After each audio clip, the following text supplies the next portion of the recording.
All right, all right. Welcome to the QB School live. Do it live. Make sure I sound all right here. Mic's hot, locked in, ready to go. We got, right away, 25 of our closest friends hanging out with us for a little Friday light edition, Veterans Day here in the States. Happy Veterans Day. Appreciate the service to everyone. Let's go. Who we got checking in? Bird. My man Rob. Steven Smith, SS. I like it. Well, friends, there has never been a better time to get your questions in. We are live. We have no agenda other than to celebrate football. And I'm excited to talk some ball wherever and whenever this thing goes. My man, Game Effect, the Aaron Rodgers, every play was fantastic and hilarious. I'm glad everyone thinks, or not everyone, I'm glad many people think that I am somewhat humorous because I think I'm funny, but I'm in the room by myself most of the time.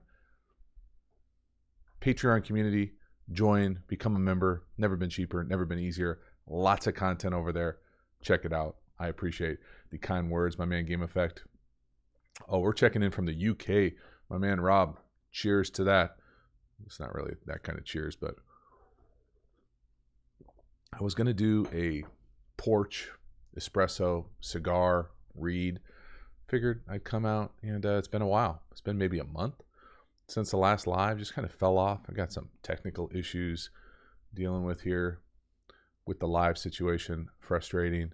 Can't get my support team locked in. So eventually I'll get back there. Eventually things will be working smoothly and we'll be able to get it back. But that's going to be frustrating if that thing keeps popping up. Wonder how it goes off. Watch this. Real time. Nope. There it is. Look at that. Damn, that was easy. Avoided the... where's my dumpster fire?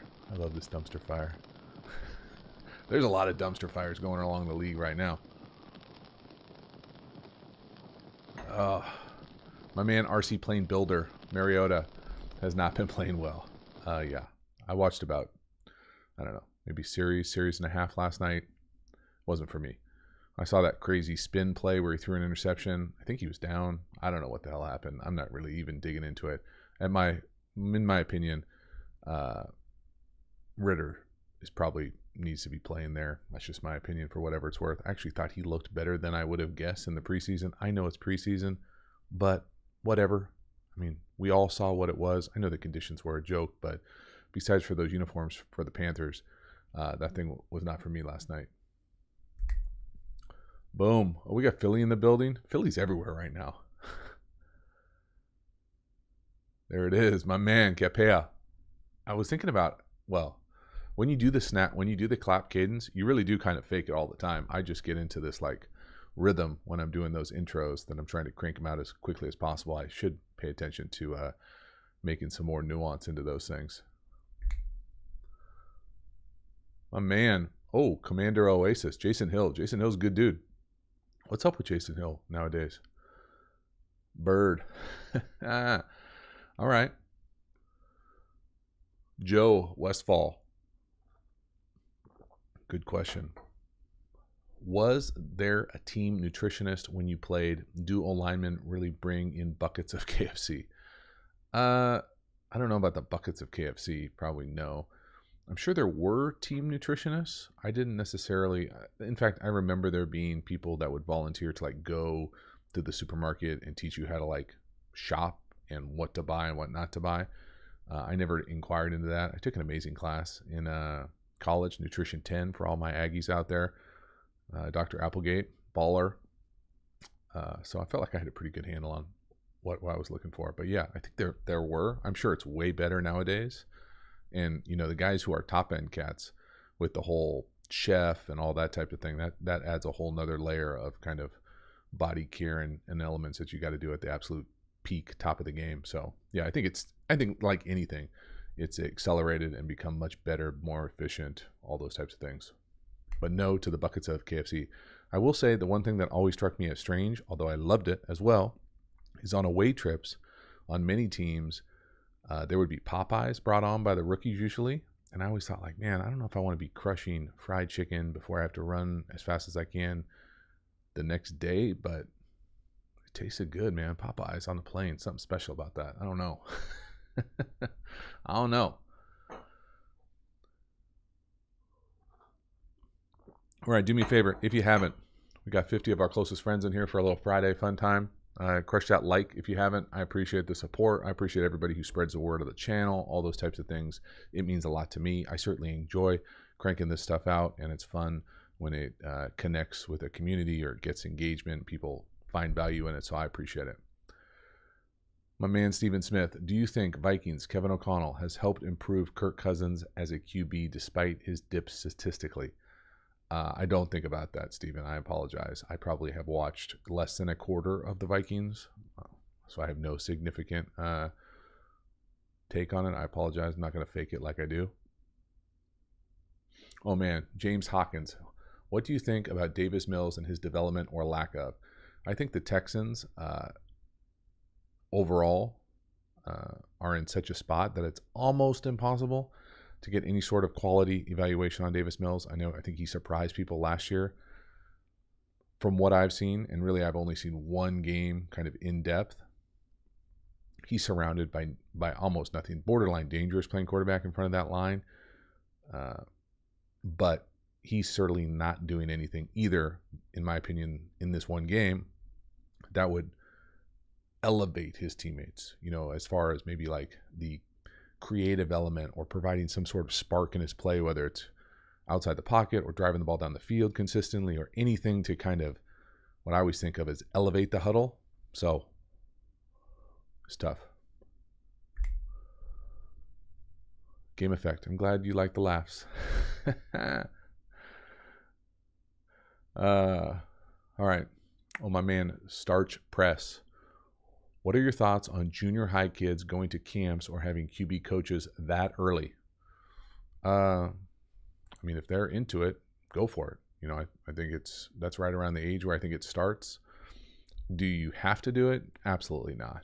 But if they're interested in it and, you have access to what you would consider high level or quality coaching and they want to do it and it's not daddy ball pushing them out there, when they don't want to go, I think that there are great resources probably in most communities nowadays. I can't speak to every community, but there are many people in San Diego that I would consider, competent, quality, quote unquote, quarterback coaches that do that type of stuff. My man, Drew Johnson, hello, sir. No, I don't have a take on Carson Wentz. Sorry, bro. I mean, he's not even playing, right? Is he even going to get his job back? I don't know. I haven't been paying attention to what's going on Commanders-wise. Jay-Z, what do you think of Kenny Pickett? I probably think the same thing that I thought of Kenny Pickett when he was coming out, honestly. I think the Steelers are in a tough spot as far as offensively what they are. I think that he's probably a better option than Trubisky at the moment. But is he the answer? I don't know. I don't think so. I haven't seen anything to make me think that he is. Put it that way. Not that he can't do it. I'm not going to put an artificial ceiling on the guy. But what he was in high school, what he was in college, an older guy who had a great season, good body of work. What he is in the league is kind of the same thing, if that makes sense. I don't know. Do you disagree? My man Brian J. found the channel recently. My guy. Appreciate it. Love the content, learned a lot, and helps give a deeper appreciation for the game. My man Brian, I appreciate it, man. Very cool. How'd you find it? If you don't mind me asking, hit me in the comments, see if I can find it. My man A-Bomb, 1980. Nice to catch it live. It is nice to catch it live every once in a while. A little surprise live, sprinkle in live. Love your content. Love the Patreon content. Appreciate your work, sir. Thank you so much for supporting the Patreon. My dude. Olin. We're going to talk about Jeff Saturday. Do you think Jeff Saturday is a good hire for the situation? Okay. So you put at least you put some scaffolding around it. Do I think Jeff Saturday is a good hire for the situation? No. But is there any good hire for the situation? Probably not. I mean, really, who would you be happy with? Would you Peyton Manning comes through the doors? You're gonna be happy with that? Uh, is there someone on staff that's going to save the job? I think the dude who was in Vegas last year, probably, I don't even remember his name, the special teams coach, probably did as well of a job as you could possibly do in an interim situation and still didn't get the job. So, like, in my opinion, all those cats at Indy are getting fired. I think they all know it. I'd be shocked if there wasn't some significant, just like crazy tension in that building. I mean, just like out of body crazy. And it might feel good right now. What is today? Friday, 3 days essentially of really coaching over there. But, we still have to get through the holidays. We got December football. I mean, this thing has a chance to go gnarly. And Jeff Saturday's not playing. Peyton Manning's not playing. They're still the same issues. They got some issues up front. They got some issues on the perimeter. They've got some issues at quarterback. I mean, Jeff Saturday not solving any of that. I don't care how nice of a guy he is. I don't care what was the offensive lineman for the Browns, the long-term guy, Joe Thomas. The funniest thing, man, when he started talking about the owner hiring his drinking buddy. And it's funny because it's true. Like, that's why it's funny. That's why I think things are funny. They're not funny if they're not true. I can only imagine how just absolute batshit crazy that building is right now. Who's calling plays? Like, no offense to the assistant quarterback coach. I'm sure he's a crazy smart guy, whatever. Great. Somebody's nephew. I'm telling you right now, I'm watching that game this week. I'm watching. I'd be shocked if I don't do a video on the Colts next week because I am curious. And when I'm curious, I force y'all to kind of endure it. So we'll see. But yeah, it's not the right. But at the same time, not only is it not the right hire, there is no right hire. Like, that's the part. Like, when you're in these types of situations where coach is fired, head coach is fired, there's changes at the quarterback position, you're firing a coordinator, that shit's already on fire. It's already all of the above. It's everywhere, and everyone knows it. And if you're in the league long enough, you can survive it and move on to another spot. But don't get it twisted. This thing, it's a wrap already. It's a wrap.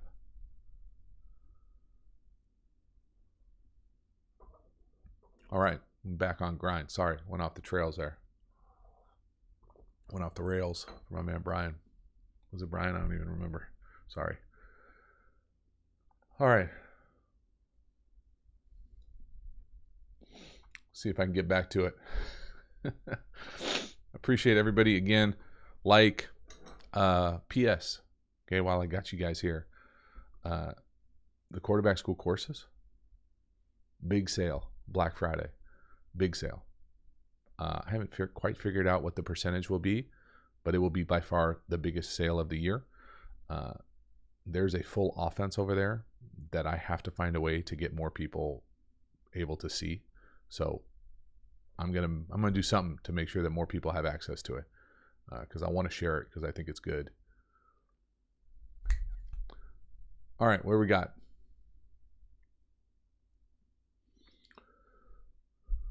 Oh man, Pat McAfee calling plays. Oh yeah, there you go. There's the guy's good name. You're right. Rob Backhurst, love using your X's and O's as teach material in my quarterback meetings. Uh-oh.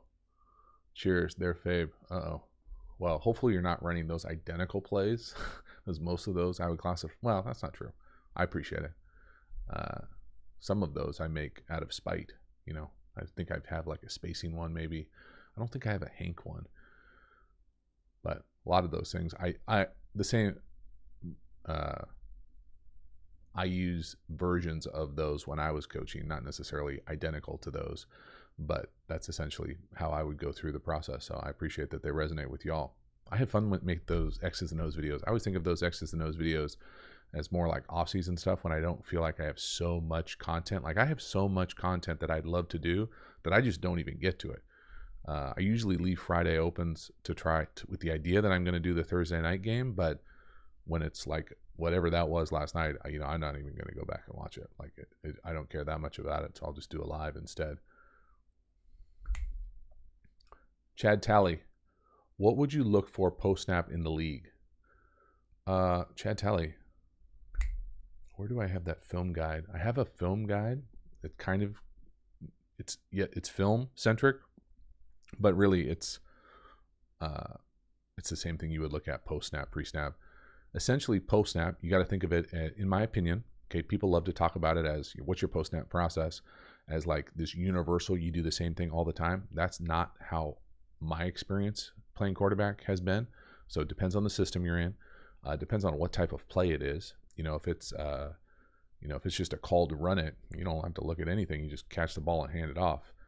If it's a read, is what kind of read is it? Is it based off the shell of the defense? Is it open or close? Is it man or zone? Or is it just a pure progression where, you're depending on if it's man or zone, you can just get your eyes over there right away. Or if it's zone, you got to hold your eyes. I think the easiest answer is, and probably what I did most universally post snap, is get a confirmation of what I thought the coverage was pre-snap. So whatever the pre-snap kind of picture in my mind was, like, okay, hey, this closed man, or hey, we're getting pressure from the field, zone, whatever. I would want post-snap confirmation, especially in shotgun. I always thought it was way easier under center because you never take your eyes off the defense, theoretically. So post-snap, shotgun. Set hut, catch it. You got to look down, catch it, and then look up, confirm what you're seeing, and then get into your play most oftentimes. Boom. All right, man, we got a lot of long questions, so I apologize. Forverts and Dragon Lion, fear not. There you go. Dragon Lion, I love Dragon Lion as a teaching kind of dual concept. I honestly thought that there was just better stuff most of the times. And that's not saying that we never called Dragon Lion, because we did when I was just so furious at the quarterback, or if the quarterback had to prove to me that he could tell the difference between open and closed in real time. But like very rarely would I be like, okay, like Dragon Lion, like get it to somebody. Like usually I'm trying to craft the play, the progression to get the ball to certain people. So if that makes sense. But yeah, appreciate it. Brandon, JT, did you expect to see this jump in Tua's play this season happening? Yes. Garrett Gregson, live scouting Stroud tomorrow for my job. Tend to agree with your analysis of him. How do you think he compares to Bryce Young, Will Levis, etc.? Appreciate the great work, JT. Garrett, my man, have fun with that. Stroud's a big homie, first of all. That's the first thing that jumps off when you see him in person. He's got like some, I don't want to say like Dante Culpepper size, but he's like, and maybe it was because I saw him next to Bryce Young, but he's a big dude, and he's got a powerful cannon. I think it's a little bit more unpolished than Bryce Young, and that's just because I saw him side by side, really, throwing at the Elite 11 stuff. I think that there's a lot to like about CJ Stroud. The dude's got a cannon, he's got a touch, he's got all the clubs. I just think that it's maybe not as consistent with his stroke, with his ball control, with polish of his lower half. And so, be interested to see what you say. Hit me up somewhere and let me know what you think about seeing him in person. Nick, my man, good to see you, dude. Do you have a favorite all-time trick play? Ooh. Well, selfishly, when I was playing, the only trick plays I liked were when the quarterback threw the ball. That's just the truth. Wanted the stats, wanted all that. So I never liked to do the double reverse pass where someone else gets to throw the touchdown pass out. It used to piss me off. As a coach, I liked whatever I thought was going to get a chunk, really. And I kind of evolved into liking trick plays. I thought originally as a play caller, you have to trick 'em, dick 'em. If you don't have kind of the system or the dudes to be able to just do what you want to do, I evolved probably really quickly into realizing, hey, I just want as many chunks as possible. I talked to enough smart people to realize that you have a better chance to get a chunk play, bizarrely, if more people touch the ball. And so that made sense with me. And so we just started messing around with it. I used to open it up to the players. Hey, what do you like? Can you throw? Anytime somebody wanted to throw like pat and go or easy ups, I usually let them, and they didn't really know, but it was a tryout to see if they could throw. And so I think the easiest one for us was always kind of like the tight red zone, bunch, toss crack, halfback pass, just because it's a short pass. If it's not there, you can run it. If it's not there, you can throw it in the stands. I really, really like fake reverse plays. So anytime you like line someone up and it's not even really a trick play. You're just like doing like that ghost or whatever motion behind them, and you just fake it to them. Just simple little stuff. Anything that has like small margin for error, I guess, was what I was always looking for. Good question. Ba-boom. CEO Devon, maybe. Sorry, bro, if I jacked that up. Thoughts on Drake May? Yeah, my thoughts on Drake May are, if you're watching this and you have all 22 of Drake May, you got to reach out to me. It's easy to reach out to me. I need that all 22 to make that video happen. I'm interested in doing the video. Would love to. Don't have the all 22. Frustrating. Kedrick Washington. I could not name 5 quarterbacks coming out next year, so I apologize. I think it's Bryce Young, CJ Stroud, everybody else for me. I know people love Will Levis. You know, I'm friends with a coordinator in Kentucky. From what I've seen on the TV and film that I've seen, there's nothing that I've seen that makes me think he's going to come anywhere close to jumping past those cats. I know maybe other people have watched more of him and seen other things other places. I just haven't. So those are kind of the way I play those top 3. What's the dude's name from NC State that got hurt? I like that guy too. My man Michael. Boom. Michael, what do you got? Hey JT, when you say do the math when analyzing a play, it seems to me to be impossible to have enough time to count their guys and your guys before the snap and make an adjustment. I would disagree, Michael. I would push back. I would say your math is pretty good. First of all, you don't have to count your guys. You know your guys. When I'm talking about when you're playing or calling plays. So if you're in, let's just do the math right here. Okay, if you're in 10 personnel, you have 5 people in the run blocking unit. We're only talking about the run blocking or the pass blocking units. So 10 personnel, 5. 11 personnel. In the run blocking unit, 6. In the pass protection unit, most likely 7. You get the back out, you can get the tight end out. So it could be 6, it could be 7, it could be 5, but max 7. 12, you're going to have 7 in the run blocking unit, 8 potentially in the pass protection unit. And so that's it. That's the math. It's not that. We could do that. We can handle that. And then you can really do the math quickly when you look at the shell. So on the shell, you can kind of eliminate, if they're in a too high shell, well, you know you're probably not going to get a +1 in the box. If they're in a closed shell, you've got an opportunity to get a +1 in the box. If they're in a 0, you know, and everyone feels like they're hugged up on you, then you probably got some issues. That's kind of the fastest way that I do it.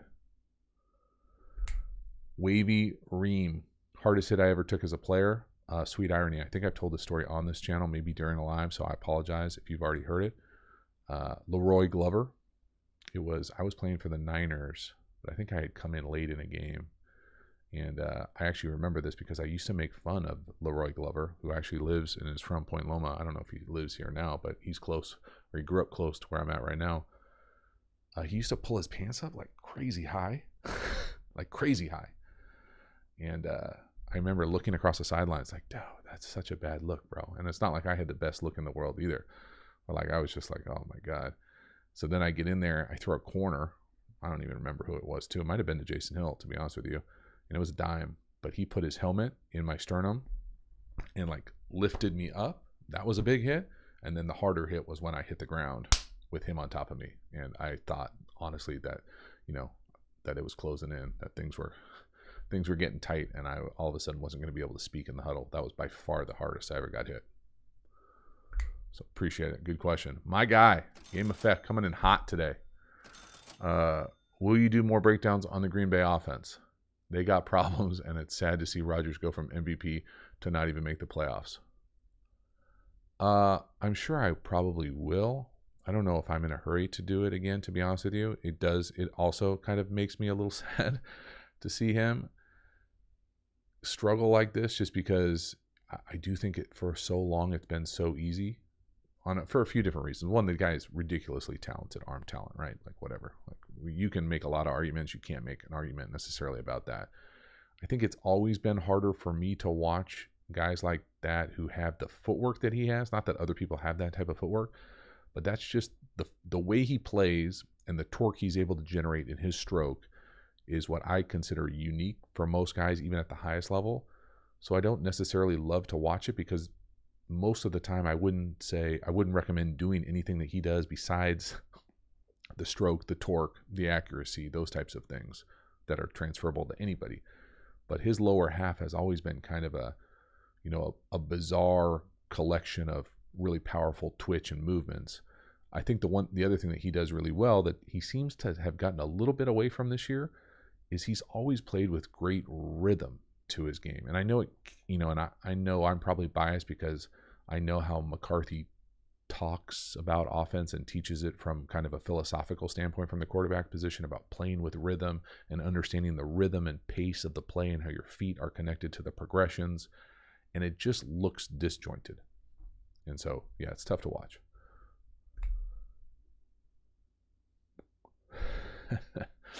My man Nick, get more people touching the ball. Daniel, do you think Justin Fields could be a top 5 current QB in the league in the next 3 years? Do I think he could? Sure. Yeah, hell yeah. I don't know. I mean, for some reason, people are still like poo-pooing on Justin Fields' capacity to throw the ball. I think it's just hard for some people to walk their shit back. I'll be honest with you. Like, yeah, I'm the same way. Well, I'm not even going to go into it, but same thing with Tua. People are having a hard time walking their shit back. I know it's hard for certain people to make sense of, hey, Justin Fields is a great athlete, probably the best athlete on the field. Maybe I misdiagnosed potentially his potential in the league. Okay, that happens to everybody. Anybody who's ever projected anyone in any sport, we've all made significant misses. Okay, but I don't think you can say like put an artificial ceiling on a dude who can go out there and run like he can run. Now, is it going to happen overnight where he's going to be as polished as, a guy like Joe Burrow for me?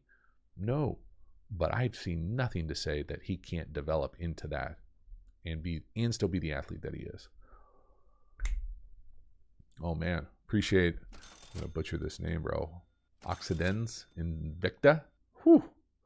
I appreciate the support. How much of a lack of production in the passing game for Chicago would you attribute to the lack of perimeter talent? Or if not, what is it? I think it's a combination of things. I certainly think the easiest thing in the world to say would be that they just don't have any dudes on the perimeter. Like they don't have a 1. I would make the argument that they might not have a 2, maybe a 2. Is Mooney a 2 on other teams? The Claypool thing for me, I've never been a fan of his. I would love to, and this is where when I say shit like that, I mean, I'm not like, hey, the guy can't play. I'm saying anything I've ever seen has been nothing to make me go like, oh man, I wish that cat was on our team so I could throw to him more. Like, I'm sure he's got some, I don't know. I mean, I want to be proven wrong. I hope he's a stud. Everything I've ever seen says the opposite. So if you have clips of him being a stud, come at me. You can find me a lot of places. So, yeah, I mean, we need dudes on the perimeter. I also think that Justin Fields is in this like weird limbo land a little bit. And I don't know if I've ever talked about this on, publicly, but not that it matters publicly. But in my head, it's almost been like he's kind of gone like from one extreme to the other extreme. So originally, earlier this year, it felt like, man, he's really trying to get through his progressions, but he holds onto the damn ball so long. We're taking so many hits and sacks, and we don't have the skill on the perimeter. It doesn't necessarily come natural to him to get it out quickly all the time. And so now he's kind of, we're taking sacks, and now we're on the far side of the other side of the pendulum where it's like, if it's not there immediately, we're out. And so somewhere, and this never stops in your career, you're trying to like kind of find that sweet spot to be able to say like, what is the time clock on this play? Where's the ball designed to go? Can I hang on to it? Would it be better if I took off? And I think that ratio or that calculation is different for every player. With Justin Fields, taking off right now is pretty damn good. So I like living on that side of the thing, but I want to bring it back a little bit, but I want to bring it back when I've got some fucking dudes that can get open and separate on the perimeter. So yeah, it can be all of those things. And I think that's kind of the managing that is what a quarterback coach does, what an offense coordinator does. and they put him in positions to be successful and develop in that. But yeah, you got to have some dudes out there. Oh man, Rico, I don't even know, bro. Brandon, JT, will you be doing more Tua film this year? Yeah, 100%. 100%. You know, unless he gets like, no, 100%. Bird, I compared Fields to Hurts, but a better passer. Yeah, I mean, I'll be honest. I don't love to get into the comparison game. I think Fields, I would even say Fields is a better runner. I don't know if that's a hot take. He's certainly faster and bigger. Not that Hurts is a small cat, but like, I haven't seen anybody, Lamar Jackson included, maybe Lamar Jackson, that has the capacity to get vertical as quickly as and as the acceleration of Justin Fields. You know, those two dudes are different for me. Wavy Ream, you're late to the chat. You can go back and take my Jeff Saturday chats. I can't go through it again. Sorry. Oh, man. Joe. I love it. I don't even have to know. I know it's a good question. Right when I see White Russian season is right around the corner. It is. White Russian season is, what is it? Thanksgiving, American Thanksgiving to Easter. And I will be partaking and celebrating, as well as hopefully all of y'all. We need a QB school breakdown of the top 5 holiday drinks. Oh man, that's down your wheelhouse, I feel like. I don't know. What are some other holiday drinks? I'm not a huge, yeah, I don't know. That's a good idea. I think my White Russian would also, like, usually I use milk, and I think that's kind of like frowned upon in the real White Russian world. Josh, Claypool is a TikTok stud. That's it. LOL. I mean, we're on YouTube, bro. Like, I don't really give a shit what social media he's on as long as he separates, gets open, and wins consistently. And I ain't seen it. Bubsby, you missed it. Sorry. Shane Paul, would you ever coach college ball? I would never say never, but probably not. Alexander Wilson, jump to the front of the line. What do you got here? As a coach, how important is clock time management? Bro, Alex, are you putting this on a fucking tee for me, bro? Yes. The answer to that is extremely. Now, we talked about kind of the spectrum here. I'm probably on the far end of the spectrum as far as someone who does not burn timeouts, who gets upset when people burn timeouts. And I think that there's probably some space everywhere. I don't like this side at all. I think it's a little bit lazy on a number of different levels. And the reason that I'm so not passionate, but I care so much about it, is because I think timeouts equate to plays. So if a timeout, say you're running low on the play clock and you burn a timeout, or you got the wrong people out there, whatever, burn a timeout. To me, a timeout allows you to stop the clock late in a half. And if you're able to stop the clock late in a half, you really can, for that play clock, you can get 5-6 extra plays. So to me, you're missing 5 or 6 extra plays by burning that timeout. Now, do you always need the timeout at the end of every half? Can you take them with you to the second half? No. Okay. But to me, you're basically saying, you're basically saying that this maybe a 5-yard delay a game or a 5-yard penalty is more important than 4 or 5 plays at the end of a half. And I just think that's stupid. I really do. I think the easiest way to get through that, if that doesn't make sense to you, is to read the, who is it? Homer Smith? Is that right? The Homer Smith Time Management Clock book. I think I've talked about it on the channel. Might even have a video on it. It's not a beach read. It's not the easiest read. But if you're looking to have a better understanding of clock management and the values of timeouts, do it. I can say that I coached high school football for 3 years recently. I want to say that what I would classify as a burnt timeout one time, and maybe not even one time. I can't think of when it was, but I don't want to say 0 and then somebody be like, oh, I remember when you did that. Like, I'm pretty sure we didn't. Koji, is this a Q&A? Basically.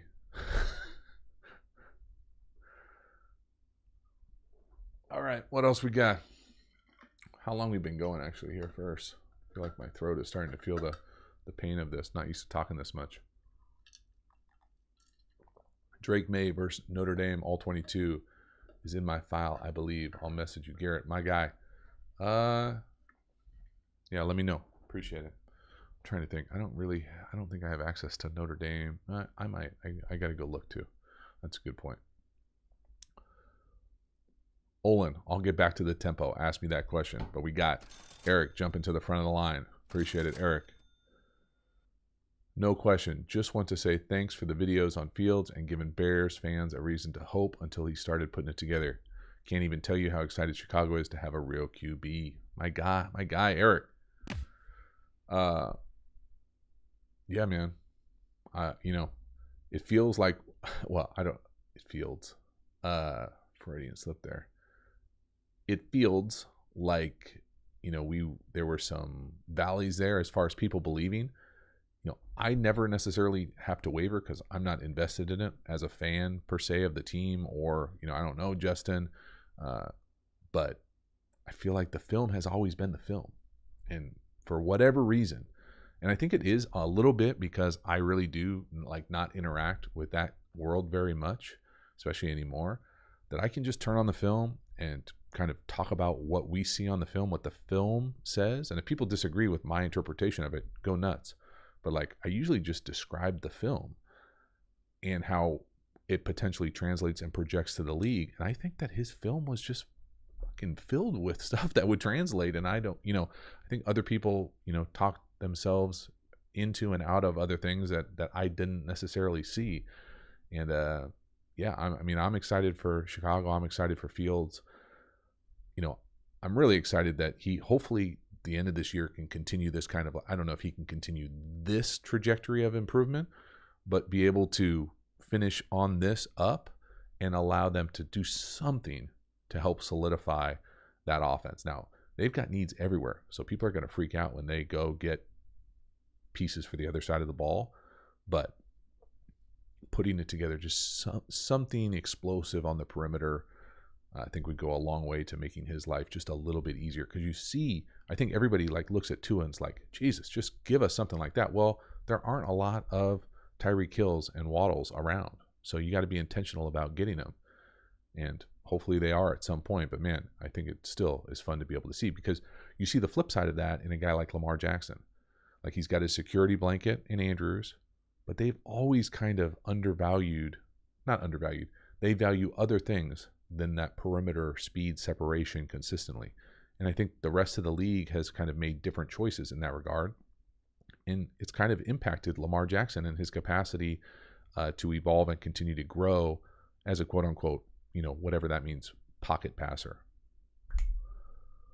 Appreciate the support though, my guy. We got 100 of our closest friends, new peeps coming in.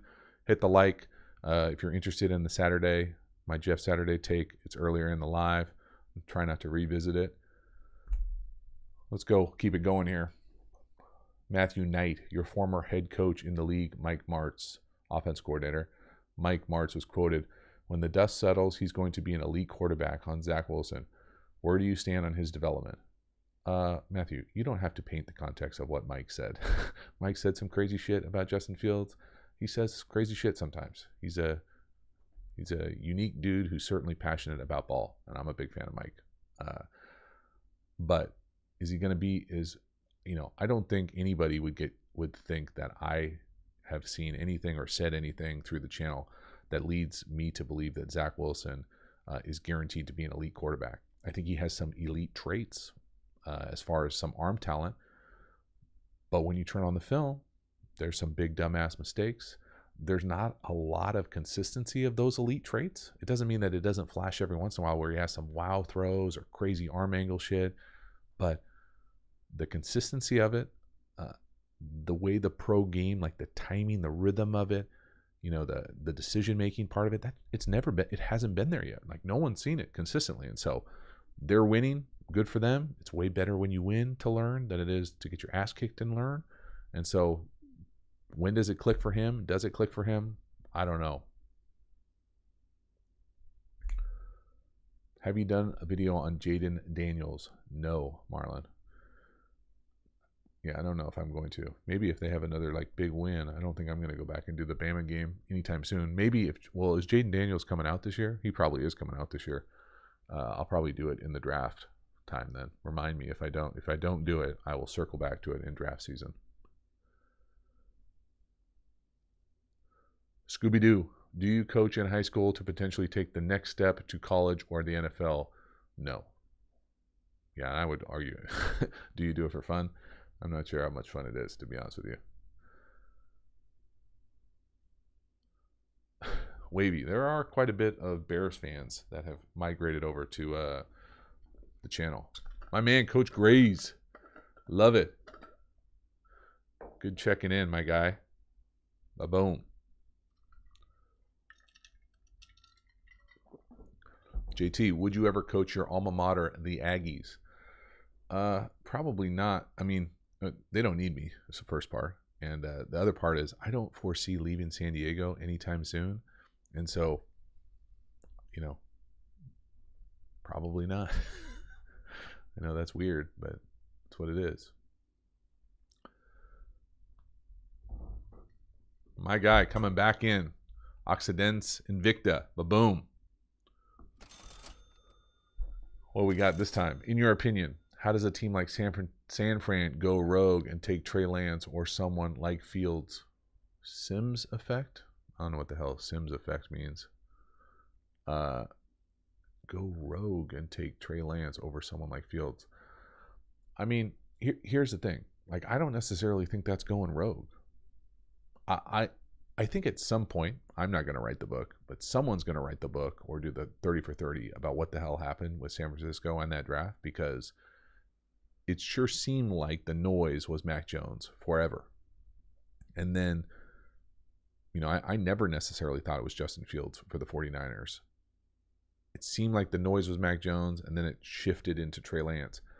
I personally am, I think I'm on record as saying I would take Justin Fields, but I'm not mad about the Trey Lance thing. I think Trey Lance brings a lot of the same things to the table that Justin Fields does. I think he's probably not as great a runner, but, is he going to become a better passer?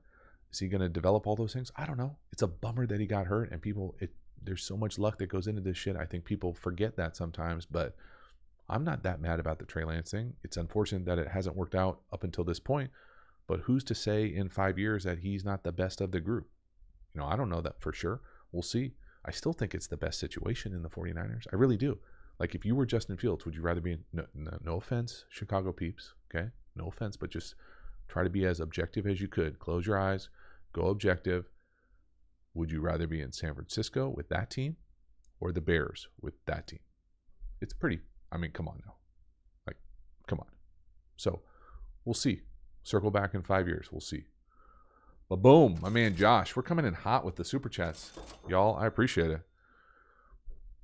A little debate from Ravens World. Why does it seem like run teams need to pass better in the playoffs, but we don't hear it as often about heavy teams in reverse? So what would that be? That would be pass teams that need to run, or do we? Could you expound? I would probably make the argument that you do. I think so. So first, let me reframe that. Okay, I think at some point it's two-pronged. You have to be able to do what you do when you need to do it. So if you run the ball, you have to be able to run the ball. If you pass the ball, you have to be able to pass the ball when you want to. That means in the snow, in the rain, when it's miserable outside. That means when it's hot as hell, all those types of things. You have to be able to do what you do well when you need to do it. And then the other part about it, and I think it's almost like a dated approach for me. It's old ball. It's the fact that people think balance is a good thing. Okay, so if you're listening to this and you're like, yo, you're full of shit, bro. All my coaches have always said we're going to be balanced. To me, that's dated. I think that the numbers prove nowadays that you have to be the best teams are the explosive teams. So whatever creates your explosive plays. Now, they might not be as explosive in the run game as they are in the pass game, but if you can get chunks and you can get chunks consistently, why would you do anything else? Why would you if you get chunks in the run game, why would you throw the ball more than, then you run it. It doesn't make sense to me. So for me, you have to be explosive. You have to generate explosive plays. If you're not generating explosive plays, you've got an offensive problem. I don't necessarily care if you run the ball or throw the ball. I think you have to be able to do what you do well when you need to do it. So like 4-minute offense situations, 2-minute situations, situational ball, third and gotta have it. Now, I think it's easier to do that in the league if you're throwing, but I certainly think you can do it when you're running the ball. I think the other thing about the throwing part of it is it's just easier to come back. It is. It's fucking easier to come back in a football game if you can throw it. If you have to run it, it's so much harder. And you're essentially hamstringing yourself if you can't throw it, because you're going to be down. You're going to have to do it at the end of halves, whether it's first half, second half. And so if you can't do it, I think the rules have evolved to make it harder on the run teams. But especially if you're at the lower levels, I know you're talking about the Ravens, but if you're at the lower levels of ball and you run the ball really well, like, go nuts. I never believed in balance. I say this on the channel every once in a while, but this is even more of like, we'll take a full turn to like the life thing, like work-life balance, have balance in your life, your nutrition, whatever. To me, that infers 50-50, and it's never 50-50. That's an oversimplification of everything. I always think in harmony. So in harmony, what is the best thing for me? In harmony, what is the best thing for this offense, for your team, for your family, for your time management, for your habits? So sometimes I have to work a lot. Sometimes I don't have to do shit. Sometimes I need to spend a lot of time, doing XYZ. Sometimes I get to do what I want to do and read, or do what I want to do, something else. And so it comes in waves, right? Like during the holidays, I'm going to spend a lot of time with family. That's great. Sometimes I'm not going to see that family as much. And so it's just the waves of understanding what that harmony looks like allows you to make more sense, as opposed to saying, hey, I've got this dinosaur concept of my old high school coach telling me that we got to run the ball and throw the ball and be balanced. And I think that shit has been proven wrong many times over. Little mini tirade there. Wavy Ream, JT, turf versus grass. Grass. Although grass. The good thing about turf for me is that it's always the same. Like if it rains, it's fine. It's not fine. It's a little slick, but it doesn't get shitty and you're not impacted for the next month because you practiced on grass. That would be the thing I would say about that if I was like having to pick. But as far as injuries, what the league should be, it should be grass, 100%. Ben Bayard, do you think cover 3 has been mostly figured out by offense? Yes. Is it as popular today as it was 3 to 4 years ago? No. Well, it depends on what level you're at. In the league, no. Joe, in your opinion, in high school, at what level of effectiveness can quarterbacks check down? Is it more effective to tell the quarterback who to throw to for each play? My man, Joe, that's a good question. It's a loaded question. So just understanding checkdowns or getting the quarterback to throw a checkdown is probably the easiest part of that process. It's not just, hey, can the quarterback throw a checkdown? Yeah, great. Most quarterbacks can learn to throw a checkdown in a day. The hard part is getting the checkdown out, in 7-on-7 when there's no line to deal with. Or how about even more complicated, in a real game, 11-on-11 situation, where the back probably doesn't know who the hell he's supposed to block, probably doesn't know what gap we need him to exit through, probably doesn't know, how fast he needs to get out. Is he running the check down like a wide receiver? Is he check skipping through the line of scrimmage? Does he have pass protection options? Does he have scan responsibility? So if his duel isn't there, does he have to check the other side and exit? Does he have options? Is he running a check down option? Does he have to be at a certain landmark? All those things are part of the check down game. So it's complicated as hell, in my opinion, at the high school level. Now, can you do it in 7-on-7? Sure. I would say over the course of my 3 years of coaching high school football, we threw the check down less than 10 times in a game.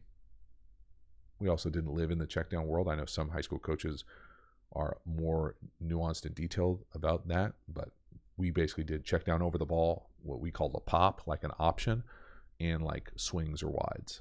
They probably got the ball 10 times in true check down situations. That's over the course of 30 games. Oh, Trevor. Lincoln or Madison, that's a big game tonight in the San Diego region. I was at the first round.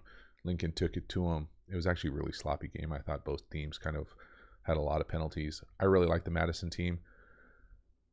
I don't know if I can pick a winner, bro. I do care. I really don't care who wins. I think Rodgers is by far the best player in the area. So if he's healthy, he wasn't healthy the last time, and they still won. Madison's probably not going to be able to handle him. But I would love, Madison to go out there and throw the ball to Jackson a bunch and have him have a big night and make it a game at least. But I don't really care. My man, Josh, you're welcome. I appreciate the support, my dude. All right, maybe let's go. 2 more questions. Eric Snyder, do teams really get instructed to tank? I've never been around a team that I thought was that. Now, they probably maybe at the higher levels, but no. Griffin, do you see pure progression reads in your offense? Do you use pure progression reads in your offense? Yeah. I know a great offense, and I know a great sale that will be coming soon. Black Friday. Massive. If you're interested. If you like, here's the idea. Let me see if I give like a soft pitch here, okay? If you enjoy the channel, okay, and you like the way that potentially I either teach or talk or explain ball, imagine that with a full offense. I wonder if that will go off. With a full offense that teaches you not only the scheme, the X's and O's, the details of how to play it, but also how to teach it, how to coach it, how to call it, and then gives you significant video evidence of all of those things. That is what the framework course is. It is the entire thing. It is what I think is the best available way to fit a framework of any offense together to allow you to do all the things that I think are really important in offense, from play fast, be aggressive, be explosive, be adaptive, have fun, teach it, and teach it at what I think is a really high level and allows your kind of players to thrive. So get ready for the sale, y'all. All right, one more question. Ellison Lord, perfect timing. Nope, sorry. Alexander Wilson took it from you. Can you compare and contrast your days as coaching high school football to the time you played? How has it changed? When I played high school football, it would be what? Like the mid to late 90s. It changed a lot from just the football. It's like the scheme part of it has gotten significantly better, I would say. We were old school pro style, 21, 22 personnel, a lot of lead, a lot of ISO, some play action. I played at a really great program, and we won everything we could win at our level. And it was a good program, but it wasn't necessarily like a year-round program. There were certainly, some off-season elements, some spring ball elements, some 7-on-7 stuff. But nowadays, I think of it as essentially year-round. I think we carried significantly more volume than maybe we necessarily did at the high school level 20 years ago. Not that we didn't have enough then, but it's just different now. It's more available, easier to teach, those types of things. But it's still just, youngsters, a lot of them just learning to play football for the first time, depending on where you're at. And, depending on the numbers that you have, I think it also impacts it. My high school, I think we had 25 kids go out for a freshman quarterback that first day, well over 100 kids in the program for that freshman team. We barely were able to have a freshman team sometimes during the program while I was coaching. So it's just based on numbers, those types of things. But for the most part, it's just youngsters trying to play football at a high level. And if you get a couple Jimmies to go along with your Joes, you're all of a sudden a really good coach. All right, one more question from my man Chris Evans, because I see the logo pop in, my guy. How do the changes in the width of the hashes from high school to college to NFL affect play calling for coaches? I don't think it impacts it that much high school to college. I don't even know what the differences are. I think of them as wide hashes. It definitely impacts it at the league. At the league, you're essentially always in the middle of the field. There were teams and play callers, I think of like Darrell Bevel, but even other teams that were so right-hand dominant. Because when you're in the league, I think the hashes are 6 yards. You can be in a right formation or have your strength of your formation, however you identify it, to the right the vast majority of the time. Even if you're on the right hash, you can still be on a heavy right formation. It's really rarely like true FIB formation into the boundary when you're in the league, just because you're always kind of in the middle of the field. All right. That's a wrap, y'all. I appreciate hanging out. Got 80 of our closest peeps. I'll see you on the other side. Have a good weekend. See ya.